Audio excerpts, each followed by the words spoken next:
लोकसभा चुनाव में 5 विधायकों को मिली जीत के बाद राजस्थान की 5 विधानसभा सीटों पर उपचुनाव होना है। इसमें एक seat RLP supremo Hanuman Beniwal की खीसवर भी है। बेनीवाल यहां से विधायक थे, लेकिन अब उनके नागौर से सांसद बनने के कारण खीसवर में उपचुनाव होगा। उपचुनाव को लेकर निर्वाचन आयोग ने अभी कोई घोषणा तो नहीं की है, लेकिन राजनीतिक दल अपनी अपनी तैयारी में अभी से जुटे हुए हैं। बीजेपी, कांग्रेस, आरएलपी, भारतीय आदिवासी पार्टी, बीएसपी सभी अपनी अपनी तैयारियों में लगे हुए हैं। बात खीसवर सीट की करें तो यहां भाजपा, कांग्रेस, आरएलपी के बीच त्रिकोणीय टक्कर होने के आसार हैं। तीनों दलों से टिकट के लिए अभी 3-3 दावेदार रेस में हैं। प्रदेश की सबसे चर्चित सीटों में से एक इस सीट पर इस बार हनुमान बेनीवाल की जगह कौन लेगा? क्या बीजेपी हनुमान बेनीवाल को उनके गढ़ में शिकस्त दे पाएगी? यह राजनीतिक गलियों में एक बड़ा सवाल बनकर उभर रहा है। इसी बीच चुनाव के लिए अब उम्मीदवारों के नाम की चर्चाएं भी शुरू हो गई हैं। टिकट के दावेदारों की बात करें तो आरएलपी से पांचला सिद्धा के महंत जसनाथ महाराज, हनुमान बेनीवाल की पत्नी कनिका बेनीवाल, हनुमान बेनीवाल के भाई नारायण बेनीवाल के नाम रेस में हैं।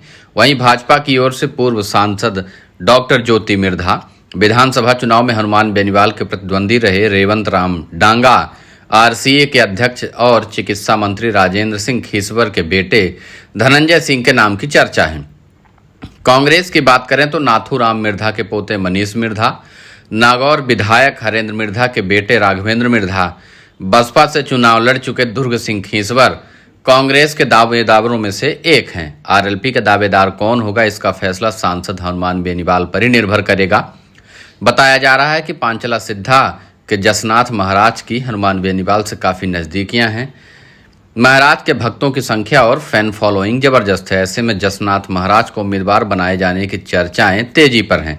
वहीं हनुमान बेनीवाल चाहते हैं कि यह सीट उनके परिवार के पास ही रहे, तो वह अपनी पत्नी कनिका बेनीवाल को भी टिकट दे सकते हैं। अपने भाई नारायण बेनीवाल को भी चुनावी मैदान से उतार सकते हैं, क्योंकि 2019 में जब हनुमान बेनीवाल सांसद चुने गए थे, तब हुए उपचुनाव में उन्होंने नारायण बेनीवाल को चुनावी मैदान में उतारा था, जिसमें नारायण बेनीवाल खीसवर से चुनाव जीतकर विधायक निर्वाचित हुए थे। पिछले वर्ष नवंबर में हुए विधानसभा चुनाव में खीसवर से मुकाबला बेहद संघर्षपूर्ण और रोचक रहा था। खुद आरएलपी सुप्रीमो हनुमान बेनीवाल को भाजपा प्रत्याशी रेवंत राम डांगा से कड़ी चुनौती मिली थी। इस चुनाव में हनुमान बेनीवाल मात्र 2059 वोटों के अंतर से ही चुनाव जीत पाए थे, जबकि कांग्रेस प्रत्याशी तेजपाल मिर्धा तीसरे स्थान पर रहे थे। खीसवर सीट पर भाजपा हनुमान बेनीवाल का तोड़ अब तक नहीं निकाल पाई है। लगातार 4 बार हनुमान बेनीवाल यहां से जीत दर्ज करते रहे हैं, इसलिए इस बार भाजपा सहानुभूति की लहर के सहारे चुनाव जीतने की कोशिश करेगी।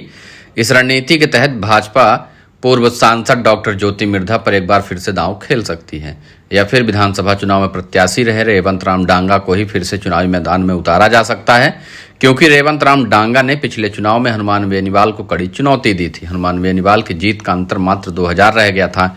ऐसे में भाजपा ज्योति मिर्धा और रेवंत राम डांगा दोनों के ही प्रति जनता में पिछले चुनाव की हार को लेकर एक सहानुभूति की लहर जगाकर उसका लाभ उठाने की कोशिश कर सकती है। पिछले विधानसभा चुनाव की बात करें तो खीसवर में आरएलपी, भाजपा और कांग्रेस अलग अलग चुनाव लड़े थे, जिससे मुकाबला त्रिकोणीय और कांटेदार हो गया था। लेकिन चुनाव से ठीक पहले आरएलपी और कांग्रेस ने गठबंधन कर लिया और दोनों पार्टियों के संयुक्त उम्मीदवार के रूप में हनुमान बेनीवाल ने चुनाव लड़कर भाजपा प्रत्याशी ज्योति मिर्धा को पराजित कर दिया। ऐसे में कयास लगाए जा रहे हैं कि आरएलपी और कांग्रेस का यह गठबंधन खीसवर उपचुनाव में भी कायम रहेगा या नहीं। राजनीतिक जानकारों की माने तो भाजपा को हराने के लिए कांग्रेस और आरएलपी लोकसभा चुनाव के तर्ज पर गठबंधन कर सकती है। दोनों पार्टियों का फोकस रहेगा कि उनके वोट बटे नहीं, इसका लाभ भाजपा न उठा पाए। वहीं दूसरी ओर राजनीतिक विश्लेषक यह भी मान रहे हैं कि कांग्रेस और आरएलपी का गठबंधन हुआ तो इसका नुकसान गठबंधन को ही होगा।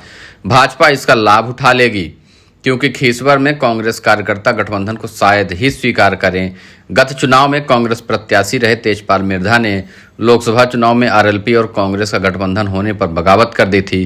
भाजपा में शामिल होने गए थे। ऐसे में वे अपने समर्थकों के साथ गठबंधन को भारी नुकसान पहुंचा सकते हैं, जिसका डर आरएलपी और कांग्रेस को दोनों को अभी से सता रहा है।